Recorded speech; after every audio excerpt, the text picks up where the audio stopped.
mais on s'autorise à penser dans les milieux autorisés. Alors ça, c'est encore un autre truc. Les milieux autorisés, vous y êtes pas, vous, hein.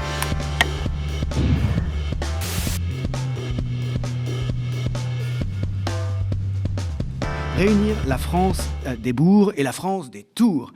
C'est une formule qui rime, qui est jolie, qui a été popularisée il y a quelque temps et amplement relayée parce que son auteur, donc, c'était le député de la Somme, François Ruffin.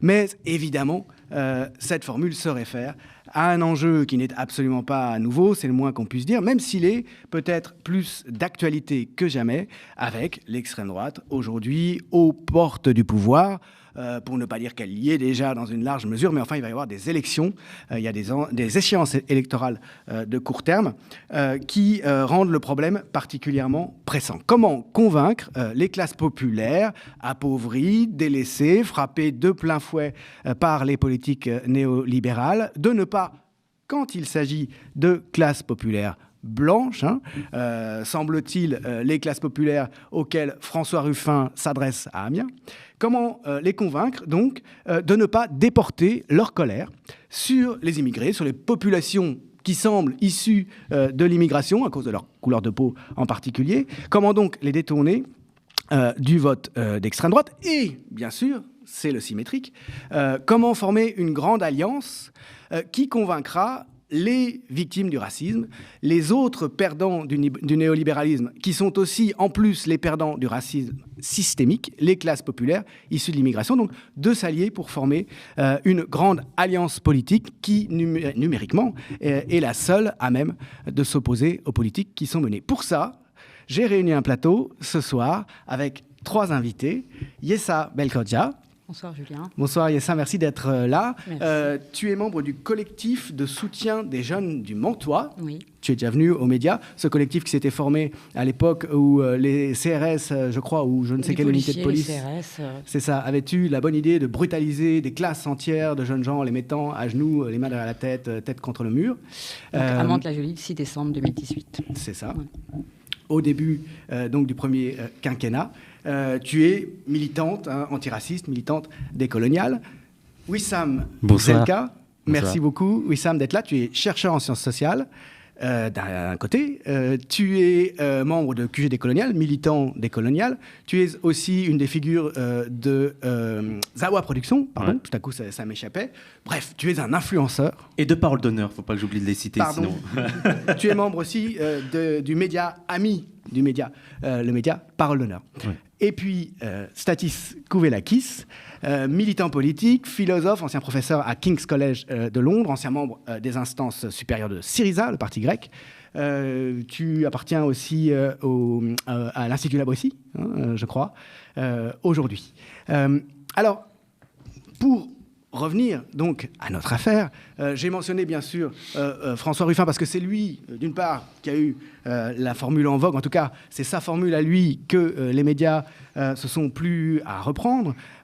Mais la posture de Ruffin, et on y reviendra peut-être, n'est pas sans poser problème, puisque en pratique, on sait bien que pendant sa propre campagne électorale, mais aussi quand il passe dans les médias, il joue la carte des bourgs, en tout cas il s'imagine jouer la carte des bourgs et ne joue pas du tout, en réalité, semble-t-il, la carte des tours. Et on se souvient de ce scandale, en tout cas au moins au sein de la gauche de gauche, lors de sa campagne à lui, puisqu'il avait 2 tracts, il y avait une forme de duplicité dans sa démarche, semble-t-il, enfin c'est sûr même, ces tracts ont été diffusés. Il y en avait un qui était destiné aux gens qu'il allait voir quand il allait dans les quartiers où il n'y avait pas de racisés. Et là, il n'était absolument pas question de Mélenchon, et il y avait au contraire le soutien de toute une série de personnalités dont certaines étaient de droite. Et puis par contre, quand il avait à s'adresser à des gens qui sont victimes du racisme systémique, il changeait de ton.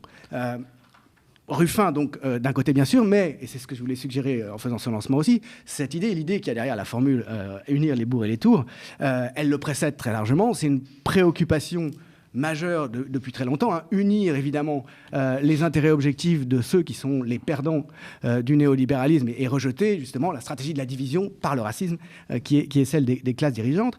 À ce sujet, une revue, la fameuse revue Nous, que nous aimons bien ici aux médias, vient de publier son numéro 3 avec une couverture très bien faite, très jolie, que vous voyez peut-être à l'écran, qui nous montre un petit blanc revêtu d'un gilet jaune. Le thème de cette revue, Petit Blanc, fascisme ou révolution, eh bien, c'est exactement la question, mais formulée autrement, que nous tentons de poser ce soir. Houria Boutelja, penseuse décoloniale, a consacré un livre, dans une large mesure, à cette affaire, en parlant de beauf et barbare, en prenant les deux mots qui fâchent, pour retourner le stigmate, finalement, des deux côtés, et poser le problème du pari du nous, ce qu'elle appelle le pari du nous. Et puis, il va y avoir, ce week-end, à Pantin, un événement organisé par toute une série d'associations de gauche de la gauche, CEDEC, l'Union juive française pour la paix, le NPA, QG décolonial, et d'autres. Donc un événement auquel d'ailleurs je crois deux d'entre vous vont parler sur ce thème. Ça s'appelle l'Alliance des tours et des bourgs, chiche, c'est-à-dire faisons-la. Alors voilà, j'aimerais bien qu'on parte peut-être de votre point de vue sur la manière dont, autour de François Ruffin, cette thématique est présentée à un petit peu de visibilité dans les médias, sachant que finalement Ruffin développe cette idée aujourd'hui clairement pour jouer une carte contre la France insoumise, un petit peu à la façon de Fabien Roussel d'ailleurs, d'une certaine manière. Mais je pense que déjà c'est un peu triste pour Ruffin parce que ce sera peut-être la deuxième formule qui se fait voler. On rappelle que c'était lui qui avait lancé l'idée du nouveau Front populaire et au final il s'est fait un peu évincer. Et cette formule des bourgs et des tours, il faut lui reconnaître qu'elle est quand même assez percutante et que ça renvoie à plein de choses en fait. Il y a plein de gens qui, selon leurs idées politiques, peuvent réussir à se placer. Et ce qu'on propose nous, c'est comme on a dit, chiche, c'est de le prendre au sérieux. C'est de dire allons-y. Parce qu'on a quand même l'impression que chez Ruffin, c'est pas vraiment les bourgs et les tours, c'est plutôt les bourgs puis les tours peut-être. Donc nous, ce qu'on propose, c'est de réfléchir à cette question et aussi de réfléchir à cette question avec chacun des points de vue différents. Alors il y a des organisations décoloniales, antiracistes, de la gauche et notamment le NPA. Il faut aussi voir, de notre point de vue à nous, de l'antiracisme, ça pose des questions particulières.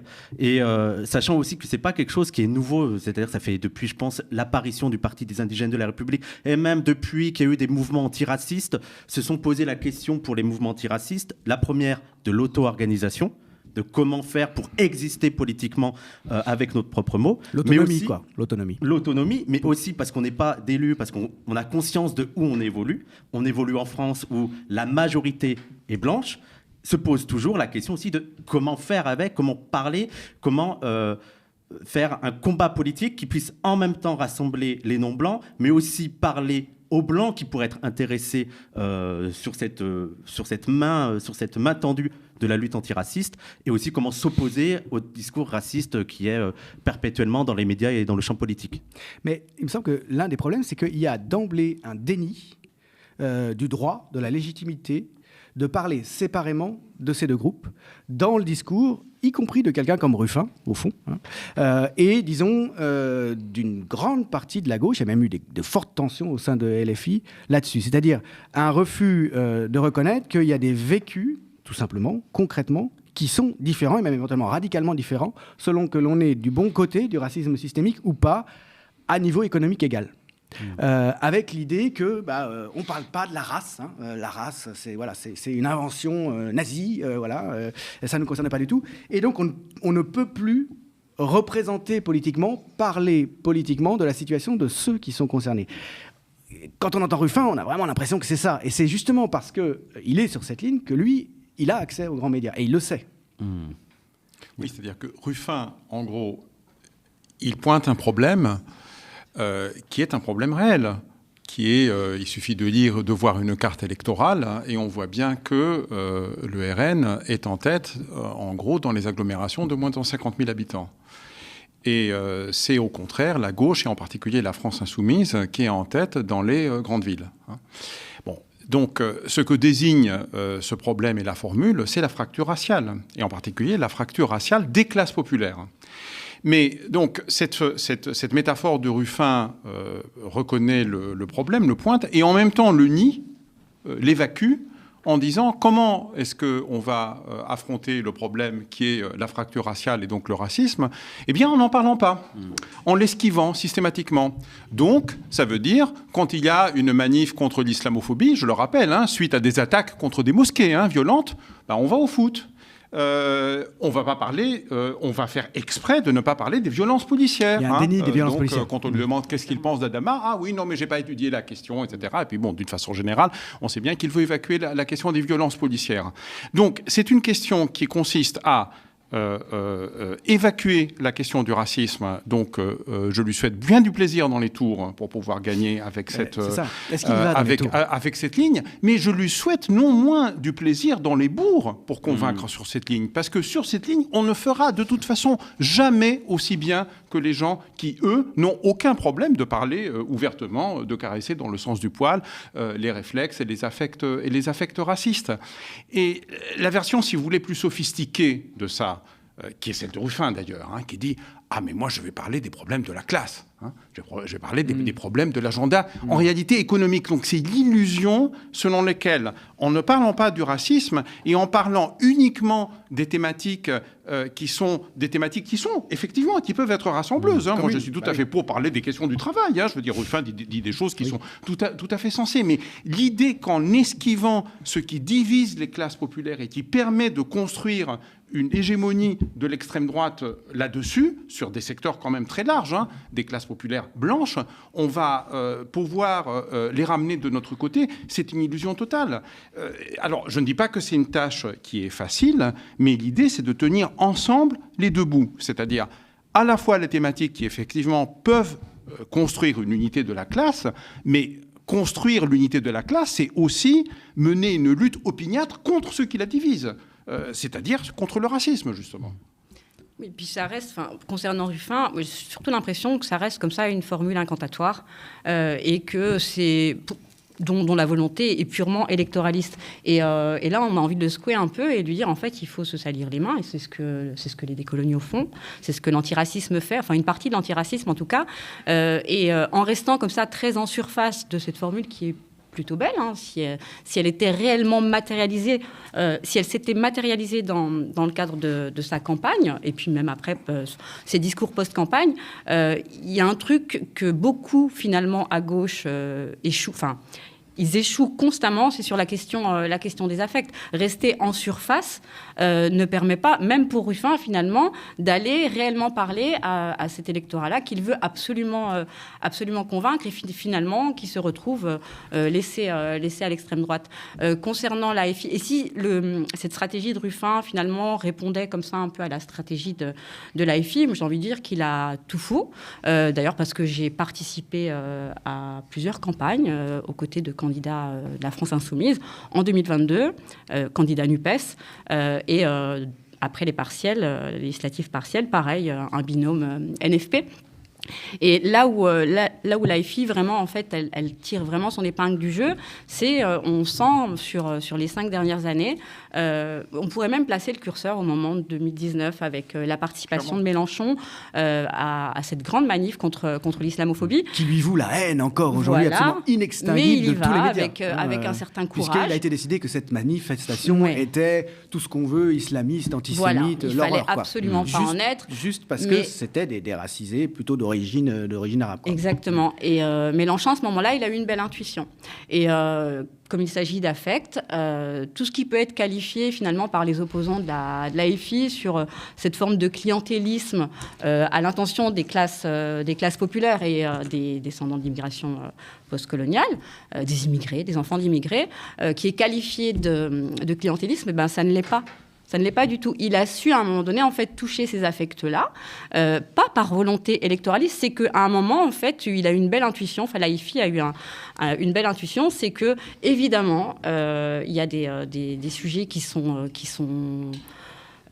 primordiaux chez nous, nos conditions en tant qu'indigènes. Et nos conditions en tant qu'indigènes, elles sont évidemment en fait soumises à ce qu'on peut appeler le racisme structurel, institutionnel, etc.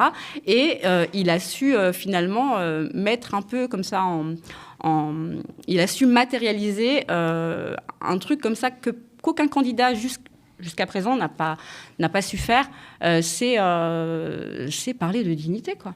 Mais c'est là où on peut quand même vraiment se demander dans quelle mesure il n'y a pas de duplicité de la part de Ruffin, parce qu'il prétend qu'il veut aller parler autour, mais il se répand ensuite dans les médias en disant si Mélenchon, si la France insoumise, finalement, ont le soutien d'une partie des racisés, en particulier d'origine issue de l'immigration arabo-musulmane, c'est parce qu'il est communautariste. Et il utilise le mot, c'est-à-dire que au lieu de considérer ce que tu viens de dire, à savoir que c'est naturel pour un parti de gauche, dont la vocation est l'égalité, de lutter contre les inégalités de traitement, qu'elles soient économiques ou sociétales, c'est-à-dire en fait en termes de violence policière, en termes de contrôle, etc. Donc c'est pas que c'est une intuition, c'est que des affects de gauche, d'un bon blanc comme Mélenchon ou comme moi, normalement le portent à se sentir une communauté d'intérêts politiques avec des gens quels qu'ils soient arabes ou autres, qui sont discriminés à raison de leur être. Et ça, Ruffin, il ne l'endosse pas. Mais ce que je trouve particulièrement malhonnête, je dirais même vicieux de la part de Ruffin, c'est qu'il fait semblant de dire que la France insoumise parle aux racisés sur une base communautariste. Alors que, premièrement, elle défend une position de principe, et deuxièmement, elle défend un programme économique et social radical qui théoriquement est le sien, que d'ailleurs quand il était à la France insoumise, je dis bien théoriquement, il devrait le défendre, et elle ne le fait pas simplement. Donc c'est pas simplement les affects sont liés à des intérêts, et ils sont liés à des intérêts de tous, en tout cas de toutes les classes exploitées et dominées, parce que bien évidemment la division sur la base de la fracture raciale des classes populaires est quelque chose qui joue contre les classes populaires dans leur ensemble, avec l'illusion qu'on va leur donner quelques miettes, justement, ce qu'on appelle parfois les avantages de la blanchité ou des blancs, etc. Mais en réalité, on sait très bien que les classes populaires, dans leur globalité, ne cessent de trinquer en France depuis la mise en œuvre des politiques néolibérales et la dégradation des conditions de vie, de travail, etc., de l'écrasante majorité de la population. Et que ce qui permet notamment à la classe travailleuse d'être de plus en plus dans une position de difficulté par rapport à l'offensive du capital, c'est sa division interne, justement. Donc c'est quelque chose qui permet à la fois, qui ouvre la possibilité pour la première fois de reconstruire justement l'unité des classes populaires, d'un véritable bloc populaire, en dépassant ce qui le divise, et avec le courage de reconnaître ce que justement les partis de la gauche traditionnelle ne sont pas arrivés à faire, à reconnaître dans les classes populaires racisées une partie de leur base propre, une partie de leur peuple, littéralement, une partie des frères et des sœurs de combat, justement, dans un combat commun, mais qui ne peut se faire qu'en reconnaissant la spécificité de la discrimination, de l'oppression et de la domination qu'eux subissent.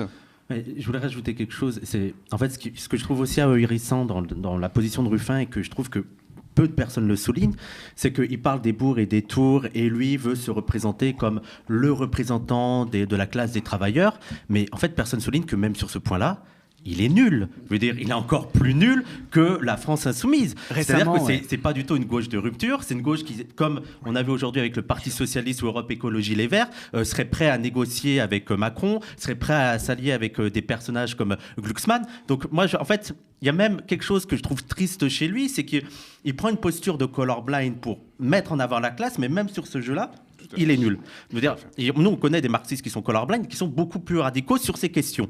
Mais je pense que ça revient aussi parce que le week-end, c'est aussi pour parler, et c'est aussi quelque chose qui nous intéresse, c'est l'affect des Blancs, comment parler aux Blancs, et comment parler en particulier aux classes populaires blanches. Là, tu parles du week-end de Pantin. Hein. Oui, le week-end de Pantin, et même le dernier magazine de nous qui a été sorti. Et même, c'est quelque chose qui nous a habités depuis le début. Je veux dire, le racisme, je veux dire, les Blancs sont un sujet important pour nous, parce qu'ils sont les producteurs du racisme. Mais ce que je trouve assez aberrant aussi là-dedans, c'est que je pense qu'on a une image plus positive et meilleure des classes populaires blanches que Ruffin. Moi, déjà, la première cause, c'est que nous, on pense qu'on peut être radical, même sur la classe, contrairement à Ruffin, qui est très timoré, mais aussi sur les questions de race. En fait, Ruffin, sa stratégie, c'est de ne pas parler trop des violences policières, de ne pas trop parler de la Palestine, de ne pas trop parler de ces sujets-là, parce que ça va provoquer une réticence, voire une colère des Blancs. Il ne veut pas cliver. Ce qui, pour un homme de gauche... Et il se rentre dans l'idée que, ah non, mais c'est pas les sujets qui intéressent les classes populaires blanches. Mais je suis désolé, mais la question de la justice, la question de... moi, je pense qu'il y a des Blancs qui sont effarés quand ils voient ce qui se passe en Palestine. Il faut arrêter de concevoir les petites classes populaires comme fondamentalement racistes et ne s'intéressant pas à ce qui dépasse leurs frontières. Et là, je pense qu'on est peut-être plus universaliste que Ruffin sur ces sujets-là. Et donc, je pense que c'est aussi ça l'intérêt. Parce qu'on a cité les organisations, mais il y a aussi les soulèvements-terre qui vont participer à ces discussions. Ils sont les organisateurs de ces journées de voilà, discussion. Qui sont aussi des organisateurs. Alliance, donc, voir aussi chiche. de parler au bourg, oui, mais comment aussi leur parler? Il ne suffit pas de parler au bourg avec un programme un peu mou, mais de voir aussi, comme on a dit, c'est révolution ou fascisme. Alors, tu as mentionné la couverture que je trouve très belle, effectivement, du numéro 3 de nous.com, avec le bébé qui porte un gilet jaune. Eh bien, les gilets jaunes, c'est justement, entre guillemets, des petits blancs qui ont fait l'expérience de la violence et de la répression policière, qui ont vécu, eux, ce que les habitants des quartiers populaires vivent depuis toujours, d'une certaine façon. Et ça a amené justement une politisation. D'ailleurs, avec Wissam, on va animer la séance d'ouverture avec quelqu'un qui vient justement, qui s'est politisé au cours du mouvement des Gilets jaunes et qui est l'un des contributeurs de ce numéro. Et cette expérience de la violence policière est justement quelque chose qui peut créer des liens et des ponts entre les classes populaires racisées et les Blancs. Donc, il est en retrait par rapport à ça. Bon, et on fait aussi d'autres propositions, dans la lignée de ce que Ouria Boutelja a proposé dans le livre. On pense que la question de la souveraineté nationale et populaire, y compris celle d'une rupture, y compris de se réclamer, mais sur une base décoloniale, antiraciste de la nation, est parmi les propositions là proprement politiques qui peuvent construire justement cette unité, cette alliance et dépasser la fracture qui existe déjà. Mais il faut évidemment, il y a des conditions très précises à cela. Mais disons que c'est un terrain disputé, c'est un terrain contesté dans lequel il faut se lancer, y compris dans cette bataille-là. Oui, Sam. Oui, mais après, je voulais revenir aussi sur ce que tu as dit, la question aussi des particularités de chacun, parce que c'est aussi ça qu'il faut poser. Mais il faut aussi voir le contexte. Mais il y a 15 ans, avec l'apparition du PIR, et même il y a 20 ans, avec le début de ce qu'on appelle l'antiracisme politique, il y avait une priorité. Il y avait la question de faire apparaître sur l'espace public la question raciale, parce que c'était quelque chose qui était ignoré. Il y a 20 ans, on le sait tous, dire blanc n'était pas possible. Les gens étaient tout de suite choqués et étaient tout de suite sur la retenue. Encore aujourd'hui. Encore aujourd'hui. Pas simple. Mais on voit en fait que ça, c'est pas quelque chose qui est spécifique à l'antiracisme. Ça dépend des périodes. On voit aussi que le féminisme a aussi dû s'imposer comme un sujet qui n'a pas besoin de se rattacher forcément à la classe, ou que la lutte féministe est importante en elle-même. Pour l'antiracisme, ça a été assez difficile pour dire que l'antiracisme est important en lui-même, mais je pense que tout de même, on a réussi à faire ça, et on a posé aussi la question de l'autonomie. Il y a des gens qui vont nous dire, oui, bon, vous parlez d'alliance, mais en fait, il n'y a pas encore d'organisation antiraciste autonome, ce qui est effectivement le cas. Parce qu'on rappelle que c'était déjà Stockley et Carmichael dans Black Power qui posaient cette question-là et qui disaient qu'avant de parler d'alliance avec les Blancs, il fallait s'auto-organiser. Mais je pense qu'il faut aussi voir les contextes, et il faut aussi s'adapter au contexte et de voir déjà OK, il n'y a pas d'organisation de l'antiracisme politique autonome et puissante en France. Malgré tout, féminisme non plus. Le il existe féminisme malgré non tout plus. comme mouvement. Malgré tout, ça a été incorporé par d'autres organisations, et en particulier la France Insoumise. Et on voit que la France Insoumise est de plus en plus sérieuse sur les questions de violence policière, sur les questions de la Palestine. On a même vu que là, il va y avoir aussi une conférence tenue par Obono et Ercilia Soudais sur l'antiziganisme. Donc de plus en plus, ce sujet est pris en compte. Donc il faut prendre ça en compte. C'est que ça a été réussi quand même. Et c'est dans le contexte actuel, avec le danger qui nous guette, qu'on est obligé, d'accord, de parler de nos spécificités aussi, mais le contexte fait qu'on est aussi obligé de parler de comment se réunir, ou alors comment cohabiter, parce qu'il ne s'agit pas, en fait, il y a aussi quelque chose qui m'agace, c'est de faire croire que l'alliance ne sera possible que si on vit tous exactement la même chose. Non, il y a des particularités sur les bourgs, il y a une particularité dans les quartiers populaires, il y a des choses qui nous rassemblent, mais il y a aussi des perspectives, on peut dégager de ça des perspectives pour lutter tous ensemble avec un projet commun. Et notamment la question de la souveraineté en est un exemple, je pense. Alors, en termes d'expérience commune, puisque c'est ça qui manque sans doute aussi, quelle expérience commune du mouvement, de mouvement politique on peut imaginer pour ces deux forces, en gros, hein. On sait que les Gilets jaunes, au fond, étaient un mouvement qui a échappé à la dérive raciste. Ça a été une grande déception d'ailleurs pour les mouvements d'extrême droite qui au départ se réjouissaient. Ça a été une grande réception aussi pour le centre et l'extrême centre qui voulaient disqualifier aux yeux de la gauche ce mouvement en disant de toute façon c'est un ramassis de fachos.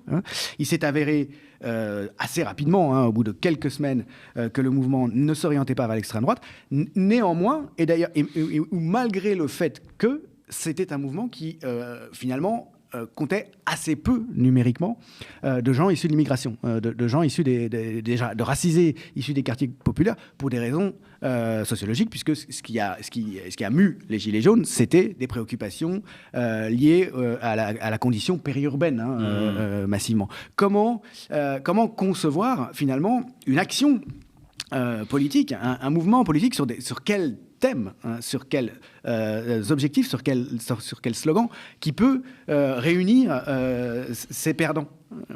Je vous pose la question, je ne sais pas, c'est certainement pas une question simple, mais... ça sera...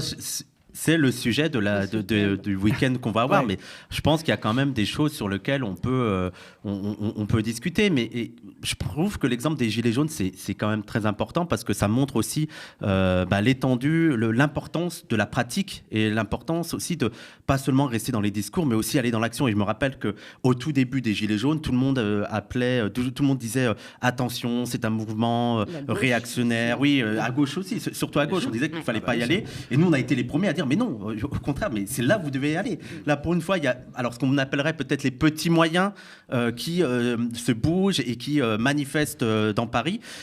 C'est là que vous devez agir pour aller leur parler. Après, je pense qu'il y a quand même, on a parlé de la question de la souveraineté, il y a la question de la vie chère, il y a la question de l'accès aux services publics, il y a la question de la nourriture, il y a plein de sujets de la vie quotidienne qu'on peut mettre en avant. Mais ce qui est aussi important, et moi je pense que ça c'est juste une pierre et qu'il faudra en faire plusieurs expériences comme ça, c'est d'avoir des moments, des espaces dans lesquels on peut se retrouver et discuter. Et de ne pas aussi être s'illusionner sur... parce que je pense que là, dans ce week-end, on va surtout être des militants, mais ce qui est important, c'est aussi d'influencer les organisations politiques. Parce que là, on a beaucoup tapé alors, sur François Ruffin. Il y aura des membres de la France Insoumise pendant ce week-end, mais il y a peut-être aussi des critiques à faire à leur égard. Et moi, je pense que peut-être qu'il y a aussi la question à se poser des moments en dehors des périodes électorales, de voir le travail de terrain à faire. Et là, peut-être que on va être un peu plus dur à l'égard de la France Insoumise, ou peut-être sa forme d'organisation ne permet pas de faire ce travail-là. Mais il y a peut-être des pistes à dégager. C'est quand même un endroit pour réfléchir et voir quels sont les axes à mener durant les prochains mois. Et je pense que même là, c'est vraiment le moment parce que dans 2 ans, ça va très vite. Il y a des élections qui vont être extrêmement importantes. Tu es optimiste que dans 2 ans, il y a peut-être même la dissolution. Il va probablement, et je pensais à ça, il y a quand même une perspective électorale très rapprochée et déterminante, les prochaines législatives. Et quand on parle d'alliance politique, concrètement, il s'agit, entre autres, et peut-être d'abord chronologiquement, d'alliance électorale. Réunir ces deux publics, réunir ces deux audiences, convaincre des deux côtés de choisir la France Insoumise malgré le matraquage médiatique massif, qui est d'autant plus massif et violent que le danger est pressenti par les classes dirigeantes et par les médias.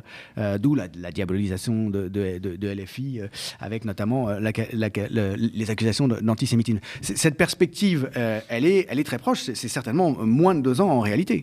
Dans 2 ans, bien sûr, il y a la présidentielle et il y a le spectre de la victoire de Marine Le Pen. Mais avant, il y a aussi l'enjeu de la prochaine composition de l'Assemblée nationale et de la recomposition de ce qui était jusqu'ici le Front populaire.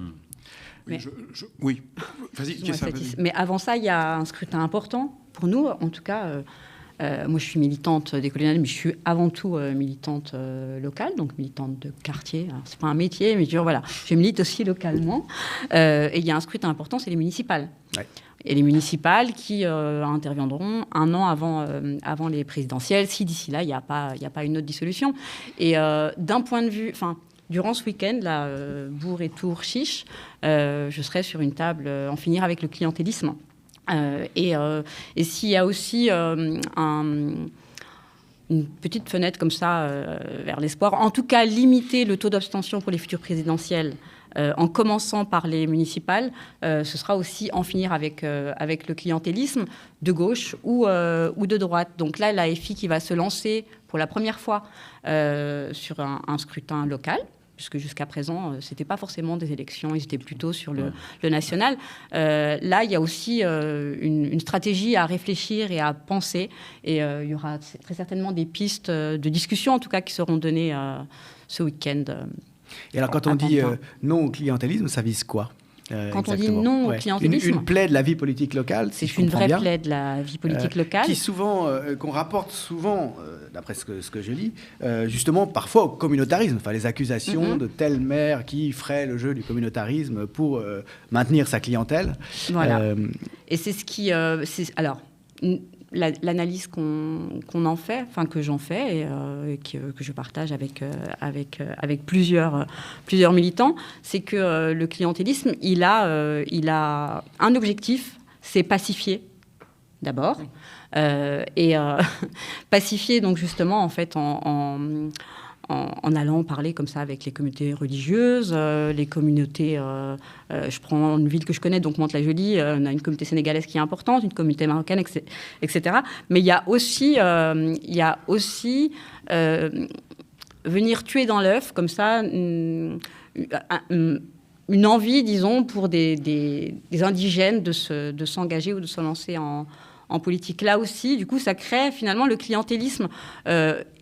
Alors, pour la personne qui se présentera, ça lui permet de récupérer quelques voix. Et attention, c'est pas beaucoup. Hein. Souvent, quand on use du clientélisme, c'est dans les quartiers, c'est pour avoir comme ça une réserve de voix.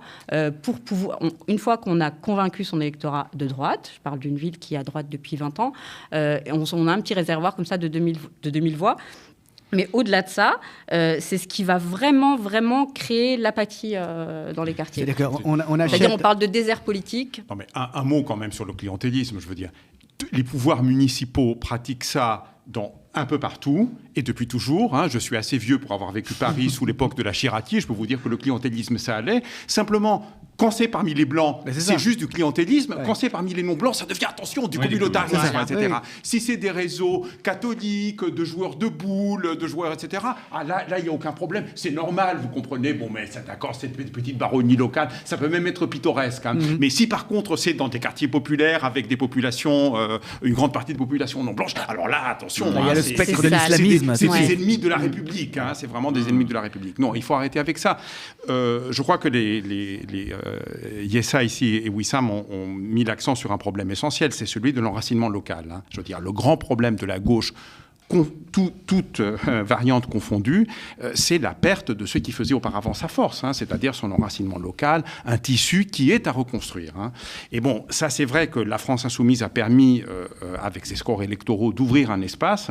Bon, moi je milite dans la France insoumise, hein, je crois que le mouvement a évolué. Hein. Il y a déjà davantage, ce n'est pas un hasard si justement il décide d'investir le terrain municipal. Il y a une compréhension et une prise de conscience du fait qu'il y a un enracinement qui est nécessaire et qu'on ne peut pas être simplement une machine électorale, c'est insuffisant, même si ça reste tout à fait nécessaire et crucial. C'est la bonne échelle d'expérience commune, précisément, pour bâtir une alliance. Exactement. Et Wissam l'a dit, cette construction à un niveau local va impliquer, disons, la mise en réseau d'expériences et de types de mouvements et de types d'organisations différentes. Hein. On n'est plus à l'époque où il y avait un seul parti, par exemple, avec son réseau, en quelque sorte, d'associations qui pouvait tout concentrer. Hein. Là, il faut s'organiser, il faut trouver des moyens de construire ensemble des convergences en respectant la spécificité et l'autonomie, mais en trouvant aussi des moments de synthèse, où justement l'alliance et l'action commune se construit autour d'une perspective politique commune. Hein. Et donc là, la question de la démocratie, de la souveraineté, d'une souveraineté populaire repensée, d'un antiracisme populaire, d'une écologie populaire aussi. Hein. Je crois que c'est l'un des terrains aussi où il faut, où il y a une lutte de classe qui se mène. Hein. Moi, contre l'écologie mainstream, que ce soit celle du capitalisme vert ou que ce soit celle des bobos des centres-villes, il y a un combat qui est à mener, qui est aussi à mener un combat de classe, hein, et qui peut justement construire une alliance entre des bourgs et des tours, hein, entre des ruraux et des urbains, par exemple. Je pensais au grand précédent historique, c'est le communisme municipal. Bien sûr.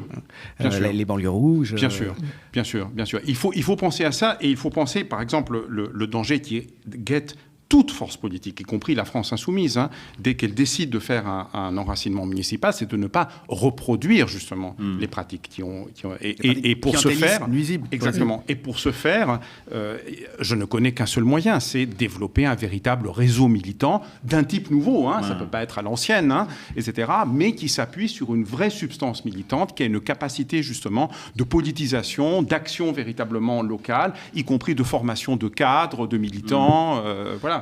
Oui, s'appuyer sur ce qui est déjà fait dans ces localités, d'acteurs locaux qui sont déjà reconnus par le milieu. Mais mine de rien, la France Insoumise, on l'a déjà vu avec les députés, en présentant des personnes qui représentent les quartiers populaires, comme Amel Bentounsi, comme Ali Diawara, à chaque fois je me trompe, qui sont des acteurs qui ont montré un engagement politique pour ces questions-là. C'est déjà quelque chose, oui, qui est fait. Mais voilà, c'est vrai que les municipales et toutes ces questions de la localité, comment faire en préservant en même temps l'autonomie et leur espace politique, c'est une question laquelle on n'a pas totalement tout de suite les réponses, mais qu'il faudra réfléchir dans les prochains mois. Ouais. Merci beaucoup à tous les trois d'être venus ébaucher cette réflexion autour donc de ce qui n'est pas qu'un slogan, ce qui est un enjeu politique majeur. Donc nous vous attendons toutes et tous à Pantin, salle de la Dynamo, ce week-end. Et on en profite pour faire un peu de pub pour cette étape-là. Donc l'alliance des tours et des bourgs de points chiche, point d'exclamation. Je préfère quand même la formule le pari du nous. Tu préfères quelle formule, pardon ? Le pari du nous. Le pari du nous, c'est ça. Nous sommes la nation, nous sommes tous une nation. Il n'y a pas des gens qui appartiennent moins que d'autres à la nation. C'est une manière aussi de ressaisir tout ça. Et merci à vous d'avoir regardé Toujours Debout. N'hésitez pas à nous dire ce que vous en pensez en commentaire si vous nous regardez par YouTube et via email si vous nous regardez à la télé. En ce début d'année, nous tenons à vous adresser nos meilleurs vœux, que cette année soit pleine de luttes victorieuses et de médias indépendants. Nous voulions surtout vous dire un immense merci. Grâce à vous, nos 5000 donateurs qui avaient fait de notre campagne de fin d'année un véritable succès. Grâce à votre générosité, nous avons récolté 270 000 €, ce qui va nous permettre de continuer à faire vivre votre média. Un média ni gouvernemental, ni patronal, qui vous garantit une information libre au sein d'un paysage médiatique français désastreux, contrôlé par les oligarques. Pour soutenir ce média de manière pérenne, vous pouvez vous abonner à partir de 5 € par mois ou devenir sociétaire même de notre coopérative, car nous sommes une coopérative sans grand chef. Rejoignez-nous dès maintenant sur soutenez.lemediatv.fr. À bientôt sur Le Média.